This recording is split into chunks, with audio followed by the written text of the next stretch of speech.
Hello and welcome back to 30 Days to Learn Photoshop. This is day 12, the bucket and gradient tools. I'm Ben Gribbin, and in today's lesson we're going to look at the basics of the gradient and bucket tools.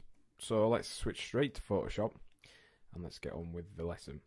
So what are the bucket and gradient tools? Well, the bucket tool you've probably seen in programs like Microsoft Paint and things like that.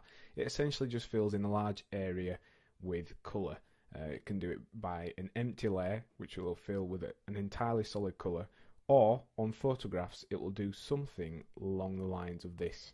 So let's just select the colour as black and fill in an area, and you'll notice it's actually filling in segments of the photograph rather than Microsoft Paint style where it just go over the entire area. So you fill in large areas with a solid colour. And the gradient tool, very similar, except it does gradients as it says on its label. So we're going to look through how we use them now. We're going to start by looking at the paint bucket tool. If you press G, that's its shortcut, and also pressing Shift G will cycle through the gradient and bucket tools. So how do you use it? Well, you see you've got these options along the top. It's got a mixture of options that are similar to the brush tool in terms of the blending mode you can have, and also things like the opacity, and then it's got things that are similar to the Magic Wand tool, which we're going to consider in one of the next lessons, and that's along these options here. So we're going to look through those now. So the foreground colour is just showing that it's going to fill the whatever you're filling with a colour rather than a pattern. You can use it to fill with patterns. Let me just quickly show you that now. Just use any old pattern. You can see it's filling in the image with a pattern there. The mode, similar to brushes, you can actually have it work as, let's show you, you can have it to do a dissolve fill, which is kind of really rough and noisy, and also it will do behind and clears as well. So the opacity, that does what it says on the tin. It just changes the opacity that you're actually filling in there, so you can see we're actually keeping some of the detail from the clouds because we've dropped the opacity. Now the tolerance sets how selective the paint bucket tool is, because it works on calculating the colours and tones and highlights and all sort of things to try and work out what you want filling. So the tolerance you set will actually change the amount it will fill, and in effect changes its tolerance. So we've got it on 20 there, that's quite a low tolerance. If we were to change it to, say for example, 100, when we then go and fill in a colour, it selects more colours, it ignores the shades and things like that. It's a little bit more flexible, and as you can see, this is actually filled in the sky there a little bit more effectively. So you will need to tweak about with the tolerance. I think the default is 32, so if you leave it on that, it's usually pretty decent. Anti-alias, well, let me just show you what that does. If we turn it off, you can see we've got rough. Let's just put it on normal colour mode. You can see we've got rough, pixely, really jagged edges. If we turn it back on again, it does very, very slightly smoothen those out fractionally. And contiguous works on pockets of colour. So for example, because we've got these grey clouds here, when we click on them, all of these are connected. These clouds here are separated by a different tone or different shade, so it doesn't transfer the colour to that. If we untick contiguous, it will then select every cloud that has this sort of grey, darker grey colouring, so it will end up filling those areas as well if we click on that. So it's managed to jump across areas that aren't connected, so it's a little bit quicker, but it will end up filling in areas like down here, so you've got to be a bit more careful when you're using contiguous off. And all layers just samples all layers and fills in all layers if you have more than one. You can use the bucket tool in conjunction with the marquee tools and selection tools, so you can create an area that you want to fill, and you can just go ahead and fill that like so, and then when we deselect that, you'll notice it's filled in an area but masked it off to our selection, so that's quite handy. If you want to fill an entire area with your foreground colour or background colour, let's just say because on a photograph it doesn't do it all as one solid colour, press Command backspace to do your background colour, and Alt backspace fills in your foreground colour. So what about the grad tool? Well, the grad tool creates gradients. So if we press Shift G, we can cycle to it, and these are the options we have along the top. We've got presets that we can make for gradients. You can save your own along there. And these are some of the Photoshop default gradients that are included. Now you can edit these if you go onto the preset manager, and you can rename them, resize them, all kinds of stuff.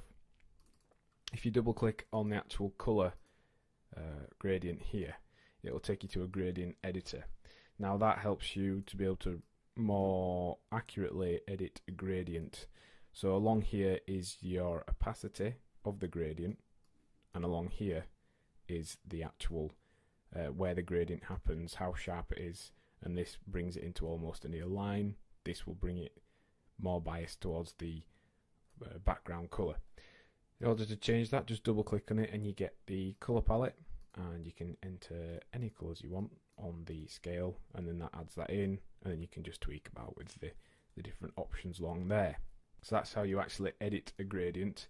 If you want to change the colors of your gradient very quickly, just set your foreground color to one color, your background color to another, and the built-in defaults will actually automatically update. You can also do a transparent one, which is very handy. And then across here we have all the different gradient types. So let's just show you those now. We've got a normal linear gradient, so that looks like this. We've got radial gradient, which creates like a circle that fades out very gently. We've got a diamond gradient, which creates a hard line with a gradient that curves around and fades out, and a reflected gradient, which creates the kind of a bar of a gradient in the middle. And then finally there's diamond gradient, which creates a diamond shape gradient. So in order to use this tool, it's very simple, a little bit tricky to get the hang of though. All you do is you click and draw a line. Now this line can be drawn in 360 degrees, and depending on the length and direction it actually affects the gradient. So if we go straight down quite short, the gradient kicks in that line. So if we do it longer, the gradient will fade from the foreground colour to the background colour within the space we're setting here. So you can see it's a much longer gradient there. If we want to add an angle to our gradient, we can do that by just changing the direction we're pointing, and remembering that the length also makes a big difference. So we're going to show you how we can practically use the gradient tool now. We're going to repair this cloud scene here because we've actually got some vignetting on the end of the corner of the photograph thanks to our camera. So what we're going to do is we're going to select the white or really light blue colour from the clouds down here. Then we're just going to switch the colours, so that's set that to the background colour. Remember we talked about that. If you press X, you can switch your background and foreground colours. And then we're going to select our foreground colour as one of the blues up here, the highest blue we can get to really. And what we've already done is we have cut out the sky from an additional layer. So we've got this original layer here, which is the original photograph, and we've got this cut out section here, which is everything but the sky. So what we can do now is on this layer we can recreate the sky gradient and hopefully remove this vignetting. So we're going to start about here with our line. We're going to drag it straight down, and if you want to create perfectly aligned gradients, i.e. you want them straight down diagonally or horizontally, if you press your gradient tool and then hold shift whilst you're doing that, and essentially it gives you 9 different options. You've got straight up, you've got diagonal ones, and you've got horizontal ones. So that will make sure your gradients are perfectly aligned. So let's just redo that. Let's start up at the top. We're going to get our gradient to start fading out to white somewhere down here. And you can actually start the gradient lower down if you wanted to. So it takes a little bit of practice, but play around with the gradient tool, because once you do get used to it, it works an absolute treat. So you can see there we've kind of replaced and repaired the sky so that it now looks much better than it did before with this vignetting on there.